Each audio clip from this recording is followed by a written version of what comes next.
Neville Goddard, December 4th, 1959. The Story of Judas. We tell you here that we believe you can be what you want to be in this world, and that it is my purpose to tell you. If I have moments in my life I regret it, not in the sense of a change of mind as in the word repent, still I must tell you.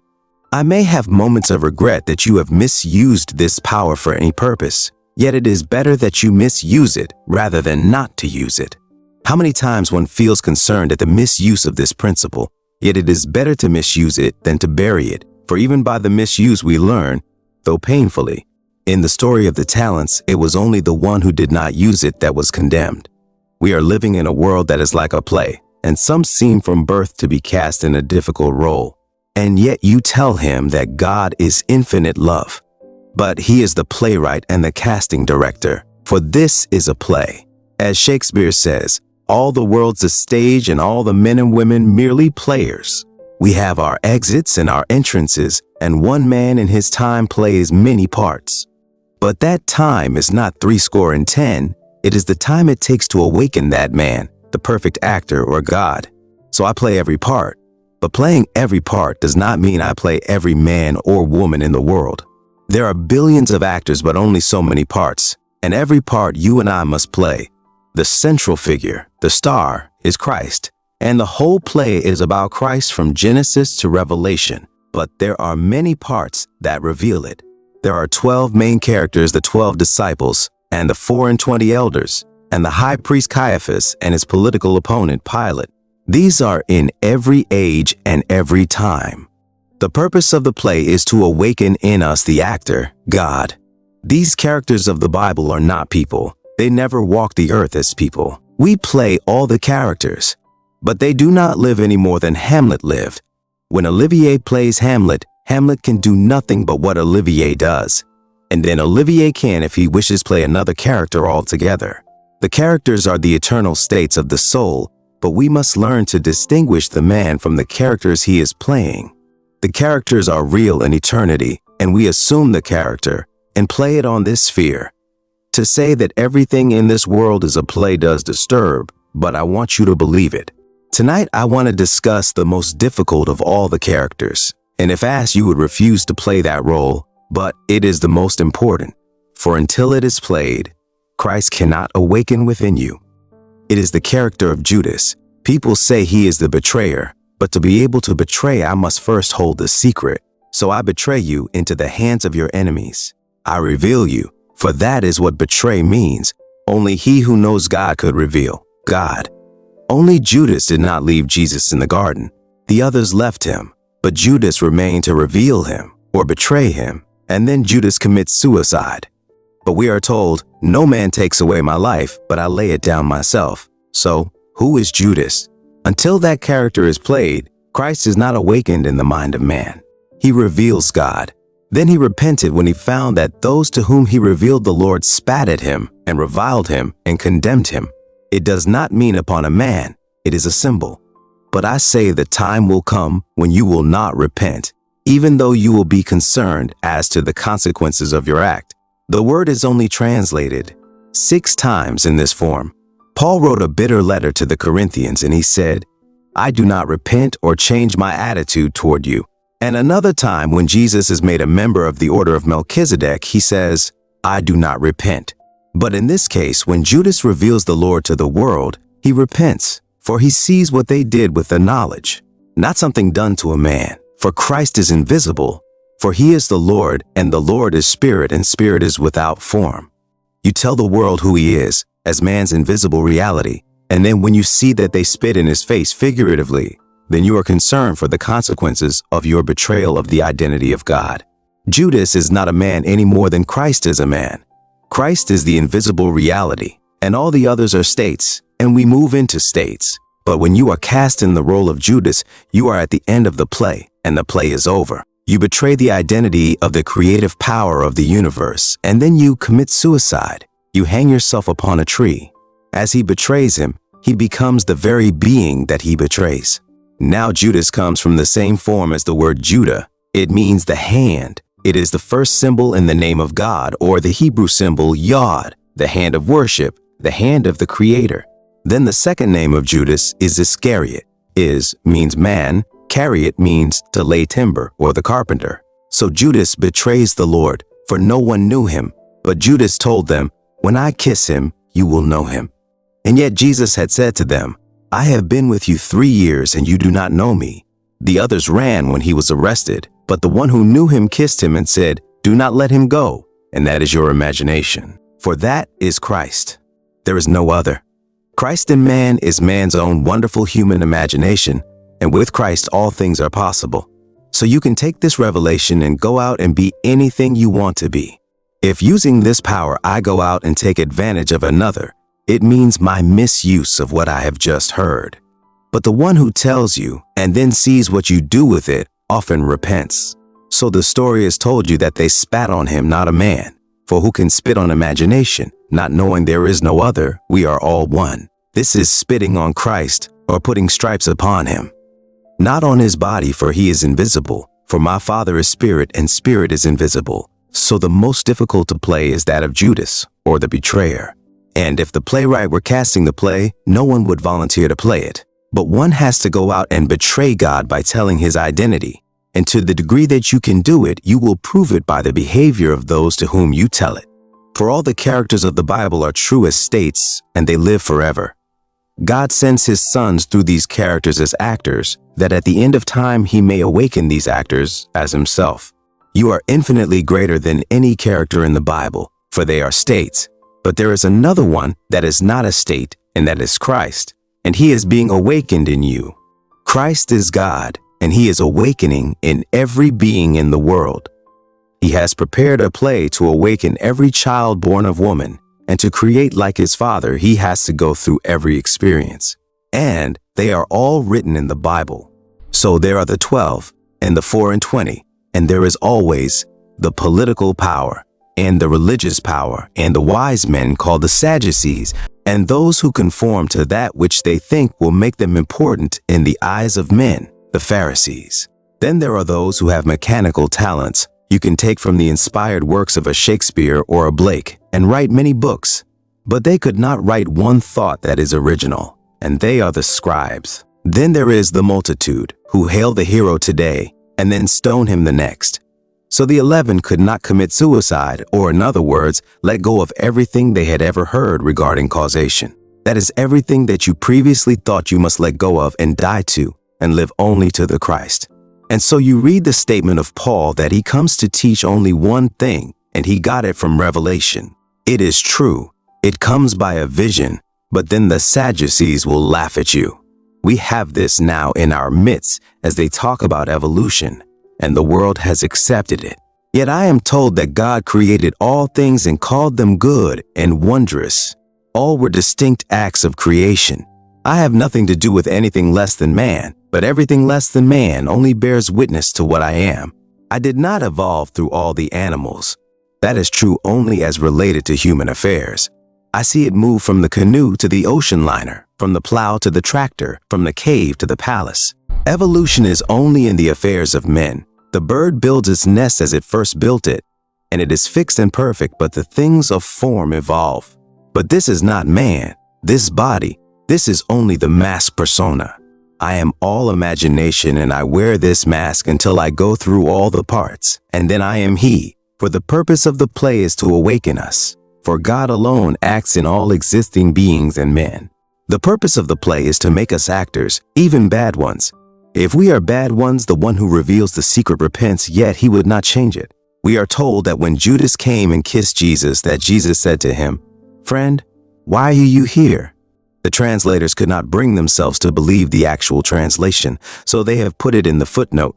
What you have to do, do it.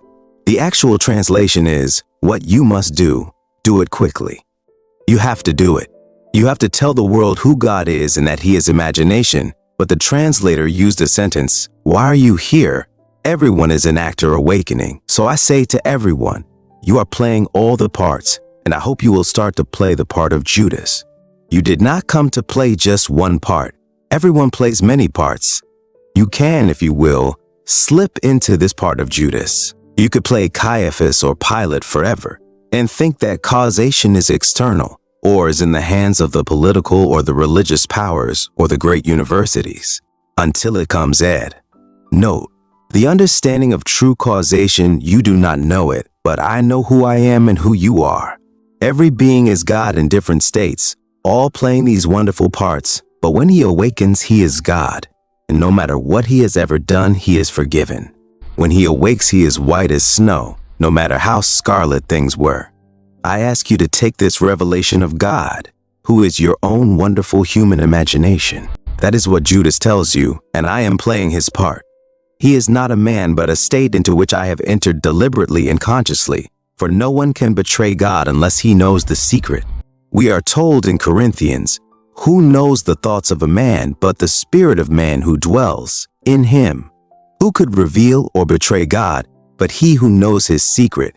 But if you know it and you test and prove it, then you are commissioned to go out and betray God. You go out and betray the secret of creation. Then he went and hanged himself to a tree. This body is a tree. He comes to do it, and he had to do it. But then he stands aghast at the use to which they put this secret about which he came to tell. Then the next stage is to awaken completely as Christ. We do not yet know what we shall be like, but when we see him, we will know him, for we will be like him. You will be like the very being you were sent to betray. Everyone here will play every character in eternity. I do not mean people. They will go through all the characters, for the characters are eternal states. Distinguished man, who is all imagination from his present state. You can forgive him anything knowing he is playing a part written for him by God. We are all players in God's play. You can go back and see the parts you have been playing from the cradle until now. If you were given a vision, you would now, this moment, see in human form the state that I am playing. You would see it, and yet it is not a man, but only a state. I have seen people in argument, and over them you see figures in contention. They are only playing states, and as they forgive and shake hands, these would vanish. A gentleman sat here the other night, and he wrote to me, as you began to speak, I saw over your shoulder a patriarch who wore the black hat and robes of a priest. I do not know who he was, but I feel he is a great inspiration to you. This is true, for I entered a certain state. I was speaking about the foundation stone, and that state was personified as a man. I was telling you that the foundation stone of everything is imagining, and not to leave that and go in search of another foundation. And here, this gentleman saw a being who was to him a patriarch expressing what I was talking about. I know it is true, for I am never alone. But you are infinitely greater than the state, for you are a living center of imagining. You can move through all the states. You are not the state. They build churches to Peter or to John, etc. They are being built only to states, and the states are eternally dead until the Son of God gives them life. When you enter the state of contention, it is then alive. But if you are not in the state of contention, it is dead. They do not build churches to Judas. I lived on a little island, and they divided it into 11 parishes, named for the disciples, but there is no Judas. My forefathers did not know he was the most important, for only he could discover God and betray him. They call one who betrays a friend a Judas, but in Matthew 26, Jesus calls him friend, and then he said, what you have to do, do quickly. He did not call the others friend. He called Peter Satan, but to Judas he said, betray me. And then often those to whom the secret is revealed begin to use it wrongly.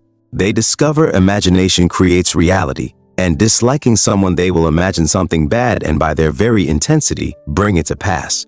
You can use this in a horrible way, so we are told he repented or was deeply concerned as to the consequences of his act. You can be what you want to be in this world, and those who recoil from this truth are its enemies and do not know it. Millions will recoil from it, but that is all right, for they have not yet reached the point where they can be cast in the role where they will take it and go out and betray God. You can betray God only by revealing him. You will not know him by anything the scribes or the Pharisees will tell you, but only by inner revelation. And when you are fully persuaded, you will go and tell it. Then whenever the day comes to close this eye and take off this mask, you will awake among the giants of those who are awakened. But none will fail, for everyone in eternity will finally awaken. So if I have to play a part over and over until I am buried in the part, I will be buried until I learn I am the actor and not the part I am playing. Isaiah 46:8. It seems so strange that the book that forms the foundation of the play should make this statement: all flesh is grass, and all its beauty is like the flower of the field. The grass withers, the flower fades, but the word of our God will stand forever. And the word is the play from Genesis to Revelation. If you took all the Bibles and burned them, the play remains in spite of the written record. We hear so much about goodness. Few can define it since no two ages have the same concept. I do not teach you to be good, but to be creative in expressing this great talent. Do not bury it even if in using it you make mistakes.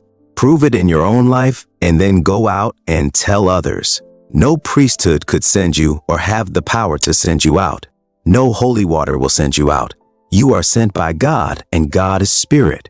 So if you feel moved to do it, do not hesitate. And if you make mistakes and I hear of them, I may feel for a moment that I wish you had not. But I will not really regret that I told you of the identity of God. Your human imagination is God and is one with that which sustains the universe. When you see it, you go out and betray or reveal it. Judas means hand, and that becomes the first letter of the name of the Creator, Yod-He-Vav-He. We are told that Judas betrayed his Lord for 30 pieces of silver, and then he was said to have turned it back to the priest. They bought the potter's field. It means maker. It appears 62 times as maker. It is used only a few times as potter. It means maker in the sense of one that is a craftsman, as a goldsmith or a silversmith. It means that the individual is a maker. So he took the fullness of the price of God, for 30 means fullness. He went through every furnace, for no one playing Judas could skip one. So he paid the price, and then he threw it to the potter. He should have thrown it to the silversmith, but the same word translated as silversmith is also translated potter. I pay the full price to discover that my imagination is God, and then I die to all I formerly believed, and then tell it to the populace, and then have them deny it and spit on him, etc. It has nothing to do with anything taking place on earth. Go out, think about it, and determine to make yourself the person you want to be. Then betray this secret and tell others what you have discovered. Imagine the loveliest things in this world for yourself or for another. So let us go now into the silence, and when you break it, knowing that imagining is God, let no one persuade you there is any other cause for phenomena. Go through these doors knowing it is so, and then you will not be impatient, but you will let it be so, for God creates reality. The Father walks through the world with me, and I do not know it. I do not know that the imaginal activity is the cause of what appears in my world. Now let's go into the silence.